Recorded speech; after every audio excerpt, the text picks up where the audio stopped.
نحمده ونصلي على رسوله الكريم اما بعد فاعوذ بالله من الشيطان الرجيم بسم الله الرحمن الرحيم رب اشرح لي صدري ويسر لي امري واحلل عقدة من لساني يفقهوا قولي۔ آج ہم پڑھیں گے اہمیت نماز کے بارے میں۔ رسول اللہ صلی اللہ علیہ وسلم نے ارشاد فرمایا، ان اول ما يحاسب الناس يوم القیامت من اعمالهم الصلاۃ، بے شک قیامت کے دن لوگوں کے اعمال میں سے سب سے پہلے نماز ہی کا حساب ہوگا۔ یعنی قیامت کے دن جو امتحان کا دن ہے، اس دن کا پہلا پرچہ آپ کو ڈیٹ شیٹ دی جا رہی یوم القیامہ کی کہ پہلا پیپر نماز کا ہے۔ حل تو آپ نے یہاں کرنا ہے، لیکن سب سے پہلے اس کا رزلٹ آپ کے سامنے رکھا جائے گا۔ وہ صحیفہ کھول کے بتا دیا جائے گا کہ یہ آپ دیکھیے کیا کر کے آئے ہیں۔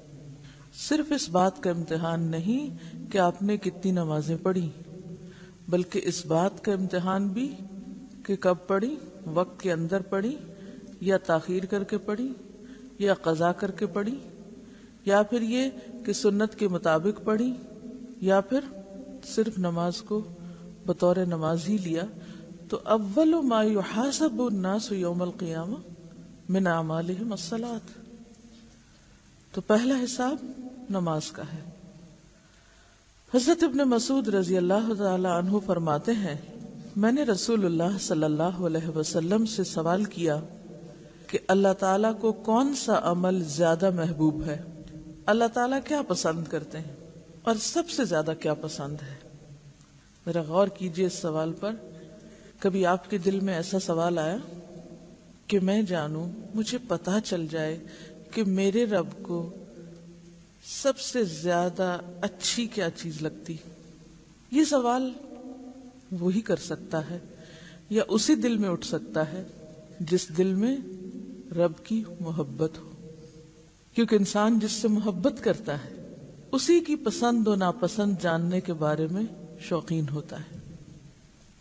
آپ کسی انسان سے محبت کرتے ہیں تو آپ ہمیشہ یہ جاننا چاہیں گے کہ اس کو کیا پسند ہے، کھانے میں کیا پسند ہے، پہننے میں کیا پسند ہے، کون سی چیز زیادہ اچھی لگتی۔ تو اگر آپ کو واقعی اللہ سے محبت ہے اور آپ کے دل میں یہ تڑپ ہے کہ آپ اپنے رب کو راضی کر سکیں، اسے خوش کر سکیں، تو یقیناً آپ پوچھیں گے کہ سب سے اچھا عمل کون سا ہے جو اللہ تعالیٰ کو محبوب ہو۔ آپ نے فرمایا، وقت پر نماز پڑھنا۔ میں نے کہا پھر کون سا؟ آپ نے فرمایا، ماں باپ کے ساتھ نیک سلوک کرنا۔ میں نے کہا پھر کون سا؟ آپ نے فرمایا، اللہ کے راستے میں جہاد کرنا۔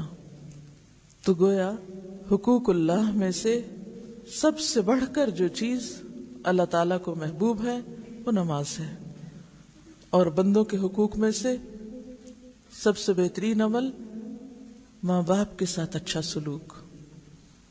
رسول اللہ صلی اللہ علیہ وسلم نے فرمایا، نماز کے بارے میں اللہ سے ڈرو، نماز کے بارے میں اللہ سے ڈرو، نماز کے بارے میں اللہ سے ڈرو۔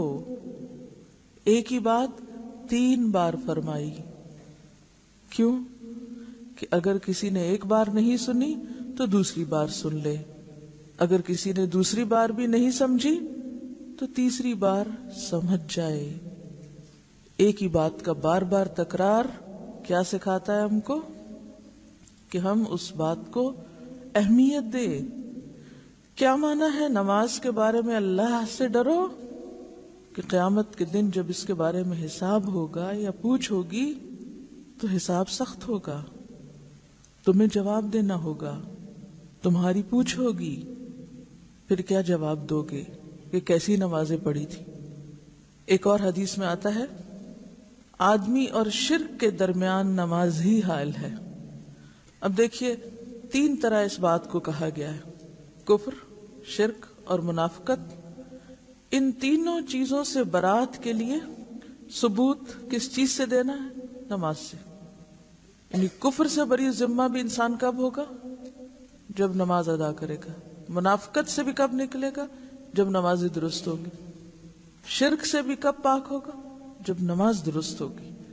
یا دوسرے لفظوں میں نماز انسان کو شرک سے بچانے والی ہے.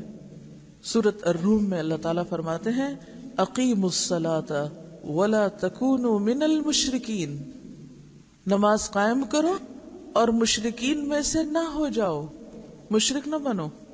تو گویا نماز کا نہ پڑھنا جہاں کفر بھی ہے، وہاں نماز کا نہ پڑھنا منافقت کی علامت بھی ہے، اور اسی طرح نماز نہ پڑھنا شرک بھی ہے.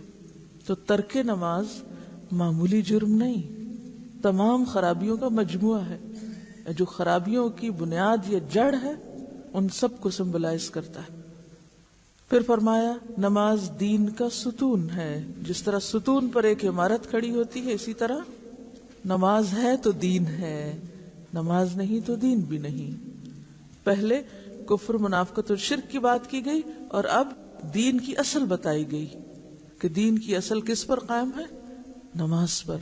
نماز کے بغیر کسی شخص کے دیندار ہونے کا کوئی تصور نہیں. قیامت کے دن جب اللہ تعالیٰ بعض دوزخیوں پر رحمت کرنے کا ارادہ فرمائے گا تو فرشتوں کو حکم دے گا کہ وہ دوزخ سے ایسے لوگوں کو باہر نکال لیں جو اللہ کی عبادت کیا کرتے تھے. فرشتے انہیں نشان سجدہ سے پہچان کر دوزخ سے نکال دیں گے. یعنی بعض لوگ ایمان والے ہوں گے، نماز بھی پڑھتے ہوں گے، لیکن کچھ اور قصور یا جرائم ایسے کیے ہوں گے انہوں نے کہ ان کی وجہ سے وہ جہنم رسید ہوں گے. پھر جب وہ اپنے قصوروں یا گناہوں کی سزا بھگت چکیں گے اور اللہ تعالیٰ ارادہ فرمائیں گے کہ اب ان کو واپس نکال لیا جائے، تو فرشتوں کو حکم دیا جائے گا کہ جائیں ان کو جہنم سے ڈھونڈ کے نکال لائیں. اب فرشتے جائیں گے، دیکھیں گے کہ کہاں ہیں وہ لوگ، تو ان کو کہاں سے پہچانیں گے؟ کن بیجز سے؟ سجدے کے نشان کے بیج سے. یہ ہیں وہ لوگ، ان کو نکال لیا جائے. کیونکہ سجدے کی جگہوں پر اللہ تعالیٰ نے دوزخ کو حرام کر دیا ہے، وہاں آگ کا کچھ اثر نہ ہوگا.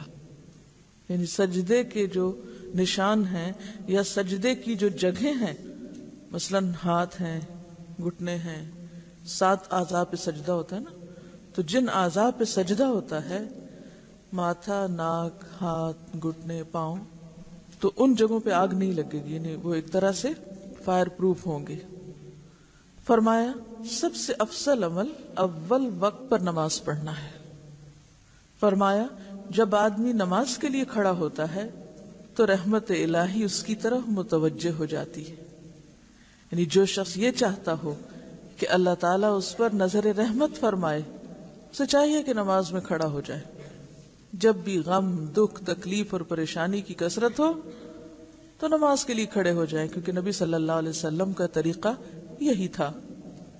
فرمایا میرے پاس جبریل آئے اور کہنے لگے اے محمد صلی اللہ علیہ وسلم، خواہ کتنا ہی آپ زندہ رہیں، آخر ایک دن مرنا ہے، اور جس سے چاہیں کتنی ہی محبت کریں، آخر ایک دن جدا ہونا ہے، اور آپ جیسا بھی عمل کریں اس کا بدلہ ضرور ملنا ہے. اور اس میں کوئی تردد نہیں کہ مومن کی شرافت تہجد کی نماز میں ہے، اور مومن کی عزت لوگوں کے مال سے استغنا برتنے میں ہے. پہلے تو زندگی کے کچھ حقائق بتائے کہ یہ تو ہونا ہی ہے، موت بھی ضرور آنی ہے، عزیز ترین لوگوں سے بھی لازماً جدا ہونا ہے، دس از فیکٹ آف لائف، اور اعمال کا بدلہ بھی ضرور ملنا ہے. اسی کے لیے تو اللہ نے یوم الدین رکھا. تو پھر انسان کرے کیا کہ اپنے رب سے تعلق درست کرے، اور دوسری طرف لوگوں کے مال سے بے نیاز ہو جائے، لوگوں کو ملنے والی دنیا پر غمگین نہ ہو، نہ اس کی ہرس رکھے، نہ اس کی طرف نظر اٹھائے، اور نہ ہی کوئی دل میں لالچ ہو. رسول اللہ صلی اللہ علیہ وسلم فرماتے ہیں میں نے خواب میں اپنے بابرکت اور بلند قدر پروردگار کو بہترین صورت میں دیکھا. پس اس نے کہا اے محمد. میں نے کہا اے میرے رب میں حاضر ہوں. اللہ نے فرمایا مقرب فرشتے کس بات میں بحث کر رہے ہیں، یعنی کس موضوع پر ڈسکشن جاری ہے؟ میں نے کہا میں نہیں جانتا. اللہ تعالیٰ نے 3 بار پوچھا، میں نے ہر بار یہی جواب دیا. پھر میں نے اللہ تعالیٰ کو دیکھا کہ اس نے اپنا ہاتھ میرے کندھوں کے درمیان رکھا، یہاں تک کہ میں نے اللہ تعالیٰ کی انگلیوں کی ٹھنڈک اپنی چھاتی کے درمیان محسوس کی۔ پھر میرے لیے ہر چیز ظاہر ہو گئی اور میں نے سب کو پہچان لیا۔ پھر فرمایا، اے محمد۔ میں نے کہا، میرے رب، میں حاضر ہوں۔ اللہ نے فرمایا، مقرب فرشتے کس بات میں بحث کر رہے ہیں؟ میں نے کہا، کفارات یعنی گناہوں کا کفارہ بننے والی نیکیوں کے بارے میں۔ اللہ نے فرمایا، وہ کیا ہے؟ میں نے کہا، نماز با جماعت کے لیے پیدل چل کر جانا اور نماز کے بعد مسجدوں میں بیٹھنا، یعنی صرف نماز پڑھ کے نکل نہیں جانا بلکہ کچھ دیر بیٹھ کر اللہ کا ذکر کرنا یا اس روحانیت کو محسوس کرنا اور اپنے اندر جذب کرنا، اور مشقت یعنی سردی یا بیماری کے وقت پورا وضو کرنا۔ جیسے سردی کے موسم میں آپ صلی اللہ علیہ وسلم کے زمانے میں کوئی گیزر نہیں تھے، کوئی سوئی گیس نہیں تھی، کوئی الیکٹرک ہیٹرز، الیکٹرک کیٹلز کچھ بھی نہیں ہوتی تھی، تو لوگ ٹف لائف کے عادی تھے یا ایک مجاہدانہ زندگی بسر کرتے تھے اور ٹھنڈے پانی سے بھی بخوشی وضو کر لیتے تھے۔ تو گناہوں کا کفارہ کن چیزوں سے ہوتا ہے؟ بیماری یا سردی کے وقت پورا وضو کرنا، خوش دلی سے کرنا۔ جب آپ ایسا وضو کر رہے ہوں تو اس وقت سیلف پٹی سے نکلیں، خود کو مظلوم نہ سمجھیں، آنکھوں میں آنسو نہ ہو، بلکہ کیا سوچ کے کریں کہ اس سے میرے گناہ جھڑ رہے ہیں۔ اللہ تعالیٰ نے فرمایا، اور کس چیز میں بحث کر رہے ہیں؟ میں نے کہا، درجات کی بلندی کے بارے میں، کہ درجے کس سے بلند ہوتے ہیں۔ اللہ نے پوچھا، وہ کن چیزوں میں ہے؟ میں نے کہا، لوگوں کو کھانا کھلانے، نرم بات کرنے اور رات کو نماز پڑھنے میں۔ یعنی انسان اوپر کے درجوں پہ کیسے جاتا ہے؟ لوگوں کو کھانا کھلانے سے، نرمی سے بات کرنے سے، اور رات کی نماز سے مراد تہجد کی نماز ہے، اور رات کو نماز پڑھنے میں جب لوگ سو رہے ہوں۔ اب اگر آپ یہ 3 کام کر لیں تو 3 درجے اوپر چلے جائیں گے۔ اگر 3 نہیں کر سکتے تو 2 کر لیں، 2 نہیں کر سکتے تو کم از کم 1 تو کریں۔ مثلاً آپ کے پاس مال نہیں، آپ خود بھی کھانے کے لیے دوسروں کے محتاج ہیں، آپ کہاں سے کھلائیں دوسرے کو؟ اگرچہ انسان اس میں سے بھی لقمہ 2 لقمے دوسرے کو دے سکتا ہے، لیکن اگر نہیں تو دوسری چیز پر تو کچھ خرچ نہیں آتا، اور وہ کیا ہے؟ نرم بات کرنا۔ ایک ہی بات انسان 2 طریقوں سے کر سکتا ہے، سختی سے روب جھاڑ کر، چیخ چلا کے، اور نرمی سے۔ فرق صرف آپ کے اپنے مزاج کا ہے، آپ کی سوچ کا ہے، آپ کے اندر کی تبدیلی کا ہے۔ آپ کا ڈیسیژن ہے کہ آپ ایک ہی بات کو کیسے کہنا چاہتے ہیں۔ ہاں، اگر آپ نرم بات کریں گے، آرام سے بات کریں گے تو آپ کے درجات بلند ہوتے چلے جائیں گے، لوگوں کے دلوں میں بھی بلند ہوں گے۔ ایسا نہیں کہ صرف آخرت میں، دنیا میں بھی انسان کا مرتبہ بڑھنے لگتا ہے، وہ معزز ہو جاتا ہے۔ اور اگر آپ مجبور ہیں اپنی عادت سے کہ 20-30 سال میں اب اتنی پکی ہو چکی ہے کہ بازی نہیں آ رہے کوشش کے باوجود، تو پھر راتوں کی نماز شروع کریں۔ کہیں تو آگے بڑھنے کی کوئی عملی کوشش ہونی ہی چاہیے، صرف آرزوؤں اور تمناؤں سے بات نہیں بنے گی کہ صرف ہم سوچتے ہی رہ جائیں اور کریں کچھ نہ۔ پھر اللہ تعالیٰ نے فرمایا، اپنے لیے جو چاہو دعا کرو۔ رسول اللہ صلی اللہ علیہ وسلم نے فرمایا کہ پھر میں نے یہ دعا کی، اللہم انی اسألک فعل الخیرات وترک المنکرات وحب المساکین وان تغفر لی وترحمنی واذا اردت فتنة فی قوم فتوفنی غیر مفتون واسألک حبک وحب من یحبک وحب عمل یقرب الی حبک۔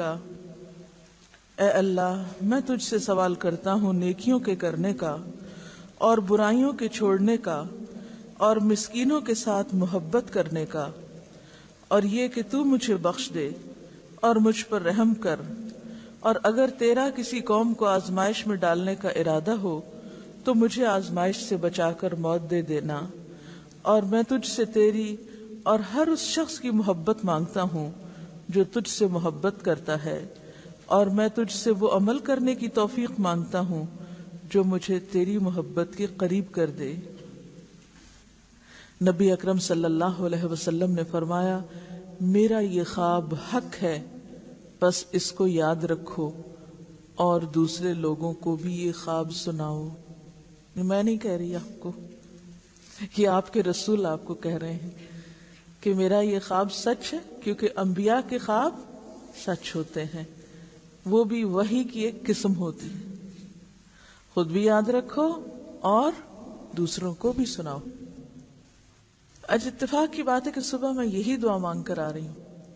میں روزانہ اس طرح دعائیں مانگتی ہوں کہ جیسے مسنون دعاؤں کی کتاب ہے تو وہ شروع کر لیتی ہوں، اور قرآن پاک کی تلاوت کے بعد چونکہ دعا قبول ہوتی ہے تو میں پھر کچھ دعائیں جتنی میں خشوع سے یا شوق سے مانگ سکوں اتنی اس کتاب میں سے پڑھ لیتی ہوں، کیونکہ سب کچھ حافظے میں نہیں رہتا۔ اور پھر اگر ترتیب سے نہ مانگو تو ہم بعض اوقات صرف آدھی ایک ہی بات زبان سے ہلا کے اٹھ جاتے ہیں۔ وہ کیا ہوتا ہے کہ ہمیں عادت ہے ربی انی علی ذکرک و شکرک حسن عبادتک، وہ پتہ ہی نہیں منہ سے کیا نکال گئے، ختم ہو گئی، رٹا ہوا ہے جملہ دہرا دیا۔ تو اس طرح کیا ہوتا ہے، ہر روز نئی دعائیں سامنے آ جاتی ہیں اور آپ کا شوق بھی برقرار رہتا ہے۔ اچھا، آپ صلی اللہ علیہ وسلم نے مساکین کی محبت کیوں مانگی؟ مساکین کی محبت مانگی ہے آپ نے کہ یا اللہ میں تجھ سے سوال کرتا ہوں حب المساکین۔ کیوں؟ تکبر ختم ہوتا ہے، اور مسکین کا لفظ سین کاف نون سے ہے، سکنا، ٹھہرا ہوا، یعنی مالی کمی کی وجہ سے یا پھر اس کے ساتھ مزید تعلیم کی کمی کی وجہ سے، محبت کی کمی کی وجہ سے، معاشرے کی لاپرواہی کی وجہ سے کسی کام کے قابل نہیں ہے، ٹھہرا ہوا ہے، اس کے اندر کوئی کانفیڈنس نہیں، وہ آگے نہیں بڑھ سکتا، زندگی کی دوڑ دھوپ میں حصہ نہیں لے سکتا۔ بیسیکلی زندگی کی خوشیوں اور زندگی کی جو ایک عملی روا روی ہوتی ہے اس میں وہ حصہ لینے پر قادر نہیں، شرمایا، جھجکا ہوا، پیچھے پڑا ہوا، اس کی ضروریات اس کو دم نہیں لینے دیتی۔ اور جو محروم طبقات ہوتے ہیں عام طور پر کوئی ان کی طرف توجہ نہیں کرتا اور ان کو انسان ہی نہیں سمجھتا، لیکن اللہ کے رسول صلی اللہ علیہ وسلم ان کی محبت مانگ رہے ہیں، کیونکہ اگر ان سے محبت ہوگی تو ہی ہم دنیا میں ان کے ساتھ خیر و بھلائی کر سکتے ہیں، ہمارے اندر کا تکبر اور فخر اور غرور بھی ٹوٹے گا۔ اور اس کے ساتھ ساتھ یہ بات بھی یاد رکھیے کہ قیامت کے دن انسان اسی کے ساتھ اٹھایا جائے گا جس سے وہ محبت کرتا ہوگا۔ اور ایک اور حدیث سے پتہ چلتا ہے کہ مساکین جنت میں 500 سال پہلے داخل ہوں گے۔ تو پھر مساکین کی محبت مانگنا کوئی معمولی کام نہیں۔ کبھی آپ نے مانگی؟ سچ بولنا ہے، کوئی ضرورت نہیں مجھے خوش کرنے کی، نہ اس کا کوئی فائدہ ہے مجھے خوش کرنے کا، اور نہ میں چاہتی ہوں کہ آپ مجھے خوش کریں۔ اگر ہم مانگتے بھی ہیں تو بس بے شعوری طور پر وہ جو قرآنی اور مسنون دعاؤں میں ایک دعا آتی ہے، اللہم احینی مسکینا وامتنی مسکینا واحشرنی فی زمرۃ المساکین، لیکن اس سے زیادہ ہم کبھی شعور سے مساکین کی محبت نہیں مانگتے، اور جب مانگتے نہیں کرتے بھی نہیں، مساکین سے ہم محبت بھی پھر نہیں کرتے۔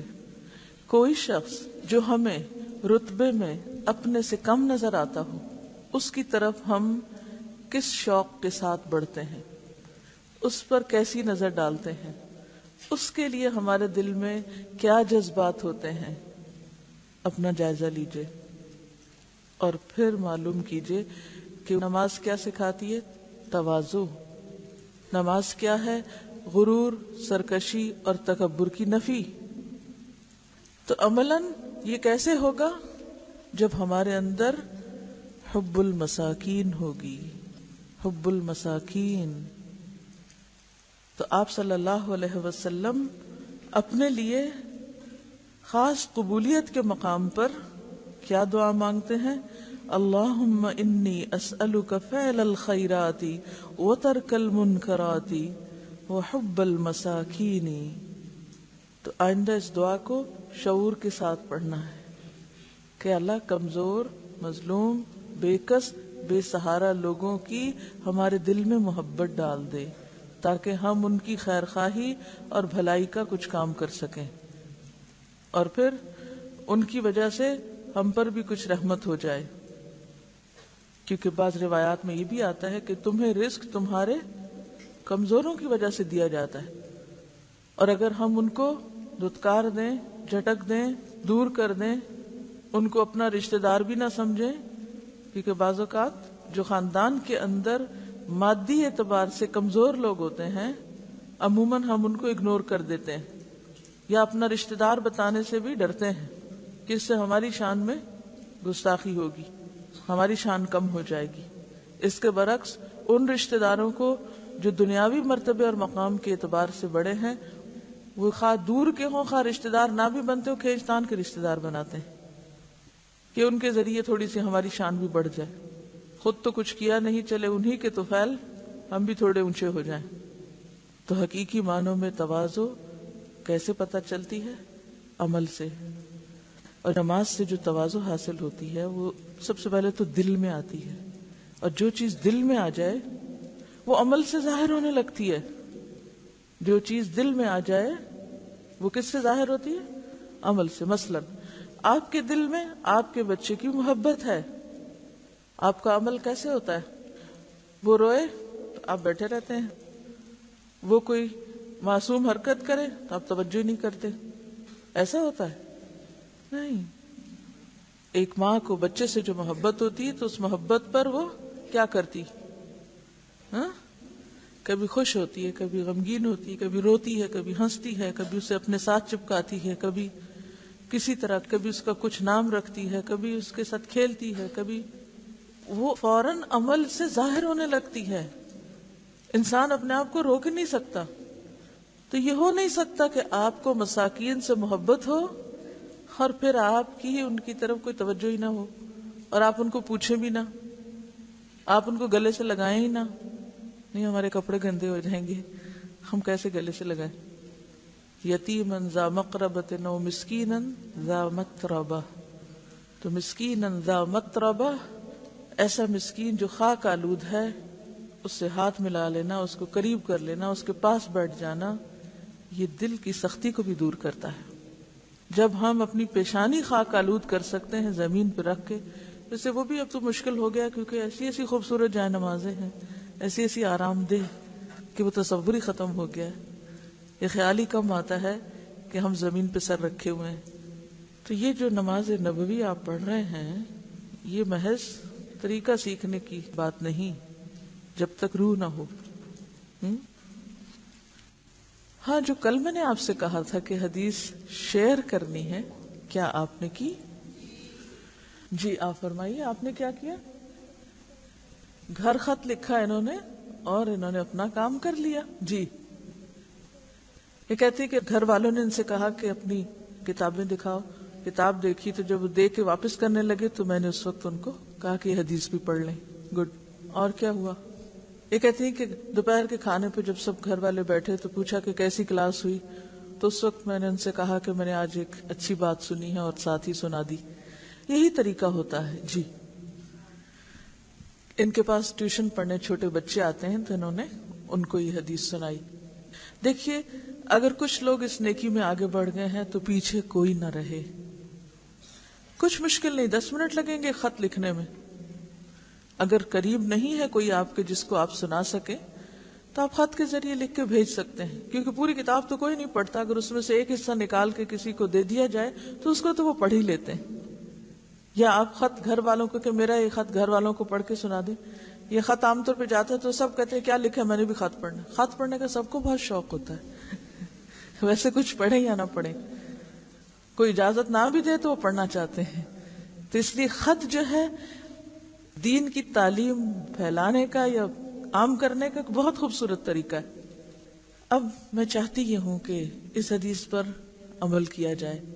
اس دعا کو ٹائپ کرا لیتے ہیں اور اس کا پرنٹ آپ کو دے دیتے ہیں. آپ کسی ایسی جگہ پر لگا دیں جہاں آپ پڑھتے رہیں دن میں ایک دفعہ کم از کم. جو ہاسٹل کے لوگ ہیں, جتنے بھی روم انچارجز ہیں, ان کی ذمہ داری ہے کہ ایک کاغذ لے کر اس پر یہ دعا لگا کر کمرے میں لگا دیں تاکہ ہم فوراً ہی عمل کر سکیں. اگر ہم عمل نہیں کریں گے تو یہ علم پڑھنے کا فائدہ کچھ نہیں. اور اتنی خوبصورت دعا آپ دیکھیے کہ یہ دعا کس موقع پر آپ صلی اللہ علیہ وسلم نے پڑھی, کب مانگی اور کیا مانگا. کس قدر خوبصورت دعا ہے کہ اللہم انی اسألک فعل الخیرات و ترک المنکرات. اور اگر یہ دعا قبول ہو جائے تو پھر خوش قسمتی کا کیا ٹھکانہ کہ جس کو نیکیوں کی توفیق ہو جائے, نیکیوں کا شوق ہو جائے اور اس کی برائیاں چھٹ جائیں, تو پھر اس سے بڑی کامیابی کیا. رسول اللہ صلی اللہ علیہ وسلم نے فرمایا, جس نے صبح کی نماز پڑھی وہ اللہ کی حفاظت میں ہے, بس اللہ تعالیٰ تم سے اپنی حفاظت کے بارے میں کسی چیز کا مطالبہ نہ کرے, اس لیے کہ جس سے وہ یہ مطالبہ کرے گا یقیناً اس کو اپنی گرفت میں لے کر منہ کے بل جہنم میں پھینک دے گا. یعنی نماز میں کوتاہی نہ کرو کیونکہ یہ اللہ کی حفاظت نہ چاہنے کے مترادف ہے. نماز میں کوتاہی کا مطلب کیا ہے کہ مجھے نہیں چاہیے اللہ کی حفاظت. اور جو شخص نماز با جماعت میں کوتاہی نہیں کرتا اسے ناحق تنگ نہ کرو کہ یہ اللہ کی حفاظت کو توڑنے کے مترادف ہے. اللہ کی پکڑ سے ڈرو ورنہ جہنم کا ایندھن بن جاؤ گے. حضرت ابن عباس سے روایت ہے کہ رسول اللہ صلی اللہ علیہ وسلم نے فرمایا, امنی جبریل علیہ السلام عند البیت مرتین فصلى بي الظهر حين زالت الشمس وكان قدر الشراك وصلى بي العصر حين كان ظله مثله وصلى بي عن المغرب حين أفطر الصائم وصلى بي العشاء حين غاب الشفق وصلى بي الفجر حين حرم الطعام والشراب على الصائم فلما كان الغد صلى بي الظهر حين كان ظله مثله وصلى بي العصر حين كان ظله مثليه وصلى بي المغرب حين أفطر الصائم وصلى بي العشاء إلى ثلث الليل وصلى بي الفجر فأسفر. عربی میں نے پڑھ کے سنائی ہے, اگر ہوم ورک کے طور پہ آپ اس کو لے لیں اور اسی طرح پڑھنے کی کوشش کریں تو اس سے آپ کی قابلیت میں اضافہ ہوگا.